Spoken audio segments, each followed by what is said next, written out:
A pandemia de Covid-19 já infectou milhões em todo o mundo, e sem uma vacina disponível em massa, intervenções para mitigar a transmissão seguem urgentemente necessárias.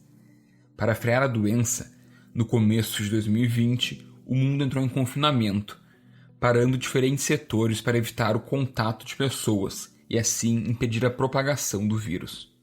Nos primeiros dias de 2021, o primeiro-ministro do Reino Unido, Boris Johnson, anunciou um novo bloqueio nacional na Inglaterra, com as pessoas instruídas a ficarem em casa, como fizeram em março do ano passado. With most of the country already under extreme measures, it's clear that we need to do more together to bring this new variant under control while our vaccines are rolled out. O premier revelou essa ação durante um discurso de TV de 8 minutos, depois de ser informado de que os casos de infecção estão aumentando rapidamente em todas as partes do país.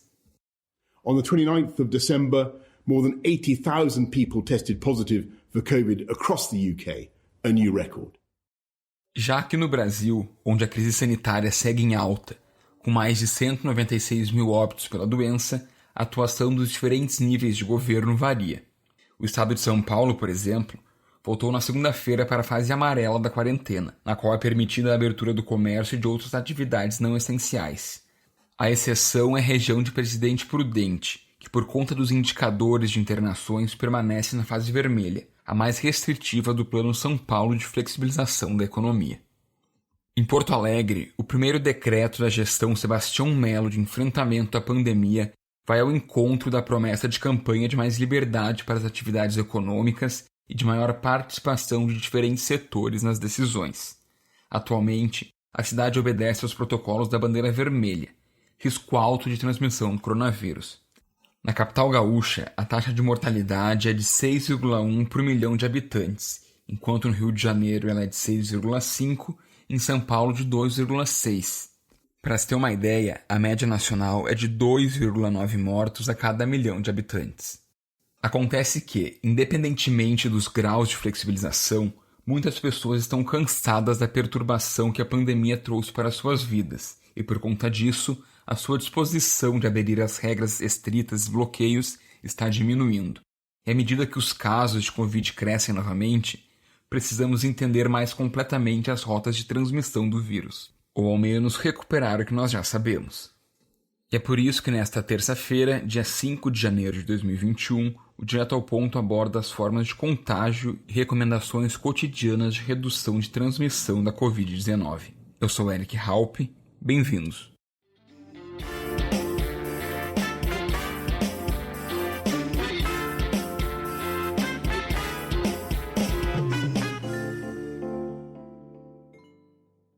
Conforme a Covid-19 avança e o vírus SARS-CoV-2 sofre mutações, um processo natural na vida destes organismos, é fundamental que a gente adote novas pesquisas e não dependamos de recomendações baseadas em dados antigos para que orientações mais claras e eficazes de controle possam ser fornecidas. Um exemplo claro disso é o uso de máscaras. Embora tenha havido um amplo consenso desde o início da pandemia sobre as restrições de viagens e o distanciamento para limitar a disseminação, as recomendações sobre o uso de máscara facial eram bastante controversas. Vale lembrar que até junho, a Organização Mundial da Saúde dizia que não havia evidências suficientes para afirmar que pessoas saudáveis deveriam usá-las. E o conselho era de que as máscaras médicas fossem usadas apenas por pessoas doentes ou por quem cuidava delas. Depois, a OMS mudou as suas recomendações e disse que elas deveriam ser usadas em público, porque novas informações científicas mostraram que elas poderiam fornecer uma barreira para gotículas potencialmente infecciosas. E é por isso que hoje eu recebo Luciano Goldani, infectologista, vice-diretor da Faculdade de Medicina da URGS e editor-chefe do Brazilian Journal of Infectious Diseases. Na nossa conversa, a pauta são as últimas descobertas científicas sobre transmissão do coronavírus, métodos para impedi-la e também a situação epidemiológica do Rio Grande do Sul e de Porto Alegre.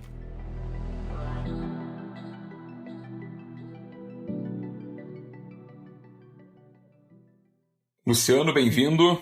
Obrigado por participar, é um prazer estar com vocês. Luciano, nesse momento em que cada vez mais pessoas descumprem regras de distanciamento, eu acho que é importante a gente lembrar que existem diferentes formas de transmissão do vírus. Eu queria que o senhor nos retomasse quais são as dinâmicas que nós vemos no SARS-CoV-2 e se existem dados científicos que apontam que uma forma tem potencial de causar uma doença mais grave do que a outra. Quando a gente comenta sobre a doença, a gente tem que falar baseado em dados. Nós não temos nenhum dado científico que demonstre que a forma de transmissão por gotículas, aerosol, ou mesmo aquela que nós temos contato com superfícies contaminadas, levamos a mão aos olhos ou à boca, poderiam estar associados com formas mais graves da doença. O que nós sabemos é que o indivíduo que é exposto a uma quantidade maior de vírus,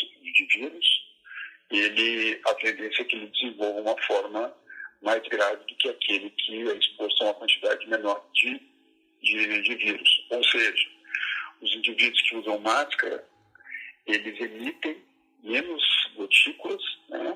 E dependendo da outra máscara, N95, aerosóis, e com isso a quantidade de vírus que é emitido, que está contido nessas gotículas de aerosóis, é menor quantidade. Então, a tendência é que eles infectem com uma quantidade menor de vírus e, com isso, leve a uma forma mais leve caso o indivíduo venha a se infectar. Da mesma forma, o indivíduo que usa máscara também ele está protegido, de certa forma, e se houver uma passagem do vírus pela máscara, ele também vai estar tendo contato com uma quantidade menor de vírus e, com isso, a tendência é que a forma da doença seja mais leve. Então, o meio de contaminação, não temos dados se vai levar uma forma mais grave ou mais leve, mas a quantidade de vírus que uma dessas formas pode estar envolvida, no caso a respiratória principalmente, pode levar a uma forma mais grave se a quantidade de vírus for muito grande quando ela é emitida de um indivíduo para o outro. E quando a gente fala nas fomites, por exemplo, quais são os riscos de transmissão? O que os dados científicos nos falam sobre isso? Olha, contato com superfície, fomites, é uma forma secundária, né? Ela, logicamente, ela pode ser infectada por essa forma, mas é uma forma secundária. A principal forma de transmissão da doença é a forma respiratória, principalmente por gotículas e aerosóis, mais gotículas do que aerosóis. Mas o contato com superfície é uma forma secundária, que pode levar, mas é uma forma menor. Isso não quer dizer que os indivíduos não têm que manter a higienização, né, da superfície e a higienização das mãos. Mas eu diria que a principal delas é a via respiratória, né, principalmente indivíduos próximos um do outro sem o uso de máscara. Luciano, uma das principais orientações tem sido se manter em ambiente arejado caso for se encontrar com alguém, né? Obviamente, a primeira recomendação é evitar o contato com outras pessoas, mas depois tem se falado isso em manter-se em ambiente arejado. Inicialmente, a gente entendia que a transmissão aérea do SARS-CoV-2 era bastante improvável, mas existem evidências aí crescentes que destacaram que as microgotículas infectantes são pequenas o suficiente para permanecerem suspensas no ar e expor os indivíduos a distâncias até mesmo além de 2 metros de uma pessoa infectada. O que a gente sabe sobre isso, sobre essa transmissão aérea hoje? Olha, os dados científicos sobre a transmissão por aerosol são menos contundentes que por gotículas. Existem alguns trabalhos, estudos mostrando que, porque essas gotículas minúsculas, os aerosóis, podem permanecer no ar por algum tempo. E o indivíduo que circula por um ambiente, né, na distância maior de 2 metros, né, de outro indivíduo, poderia se infectar.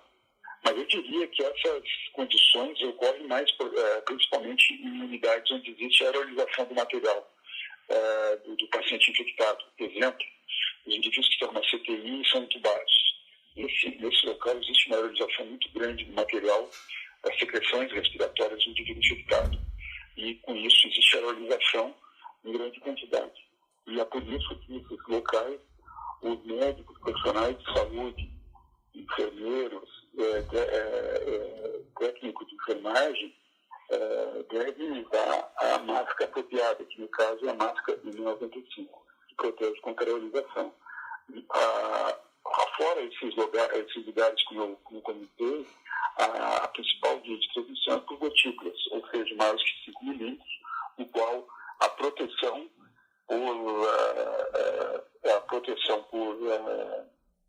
por máscara cirúrgica é adequada, não sendo necessária aquela máscara N95. Então, ocorre a pluralização? Sim, ocorre. Mas ela no dia a dia, na vida usual dos indivíduos, é uma forma menor. A forma maior de transmissão é por gotículas, no qual a máscara cirúrgica, ou mesmo aquela de pano, já oferece uma proteção adequada.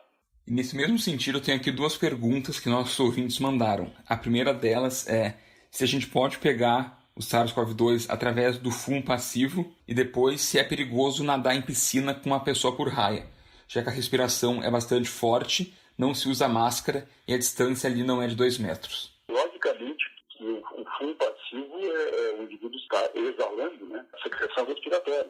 Então, não é somente a fumaça. E junto com essa fumaça pode vir as microgotículas e certamente tem um poder de infecção grande caso o indivíduo, principalmente se o indivíduo que estiver próximo desse indivíduo que está fumando, não estiver usando máscara. Sim, pode haver a transmissão dessa forma. Na questão de raia, eu acho bem menor, eu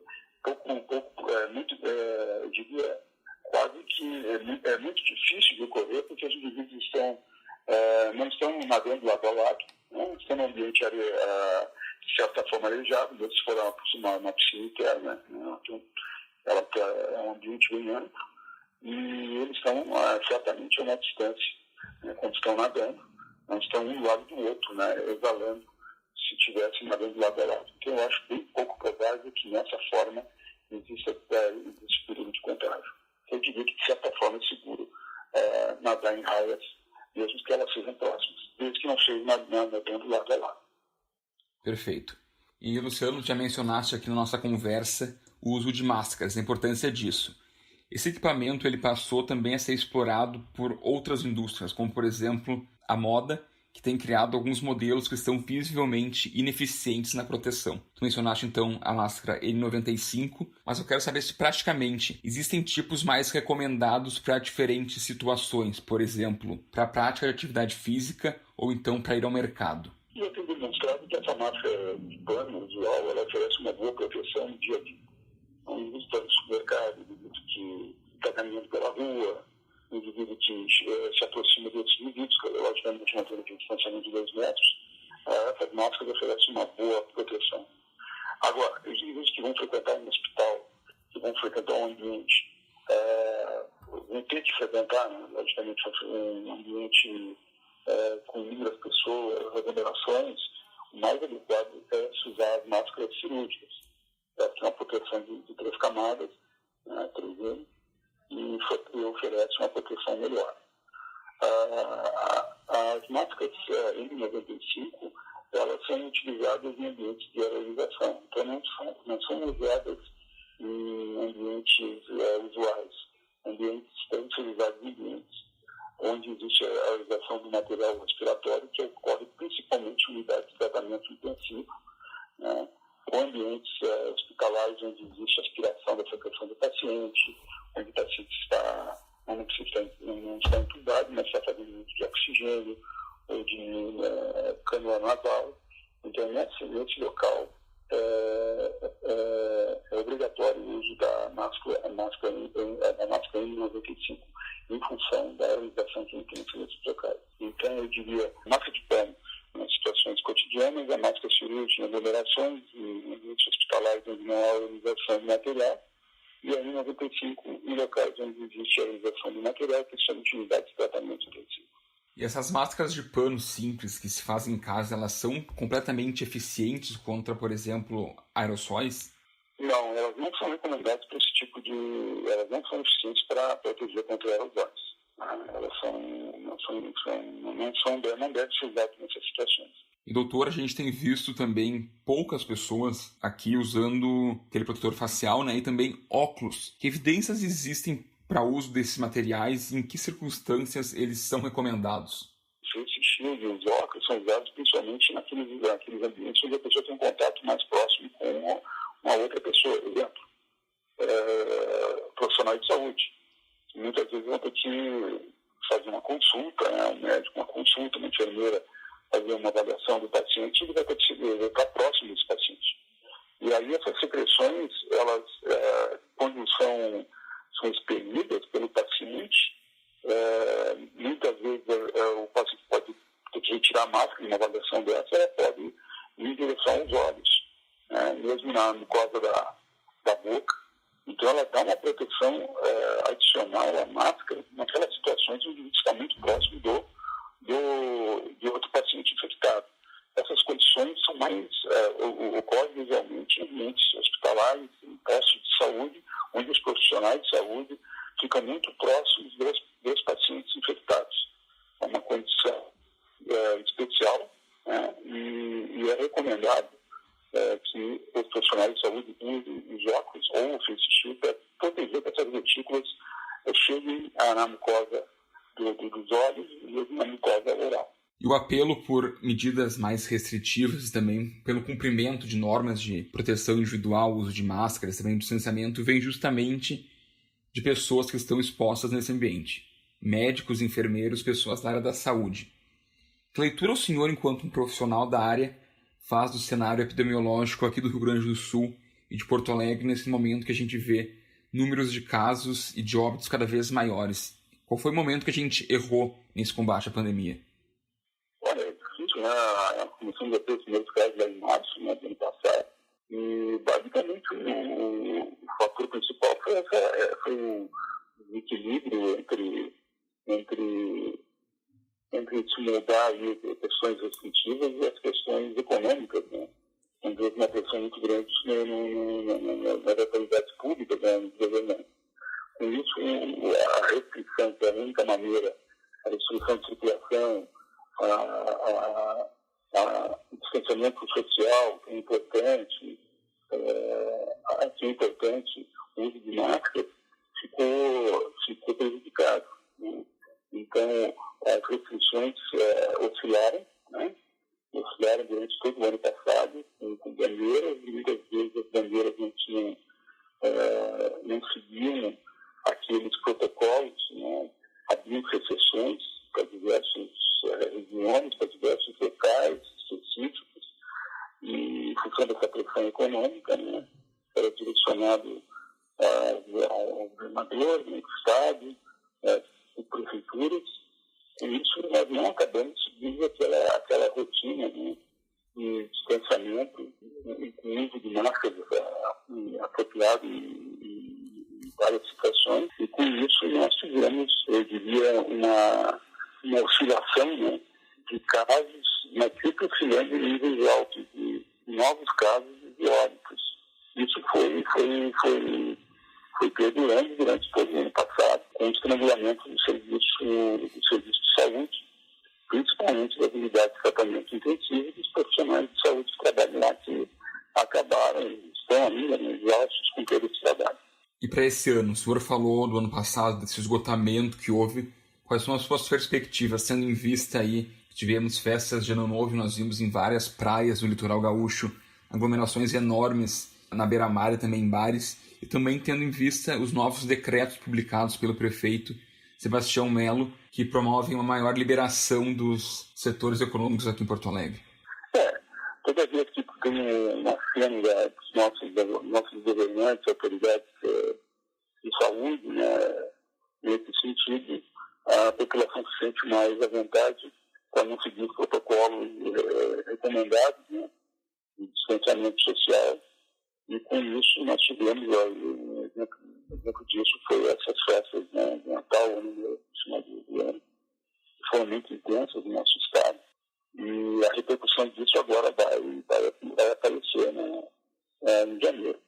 Eu acho que se nós formos seguir ao pé da letra a evolução, a dinâmica dos vírus, né, da contaminação, da disseminação do vírus, nós vamos ter inúmeros casos notificados e de pessoas procurando as unidades básicas de saúde, pessoas com doenças graves procurando os hospitais e sendo internados em unidades de tratamento intensivo. Então, eu acredito que com a repercussão dessas festas todas que comentadas, vai ser um estrangulamento de serviço de saúde agora no mês de janeiro. Luciano, te agradeço o teu tempo e a tua disponibilidade. Ok, eu que agradeço por participar e um abraço a todos.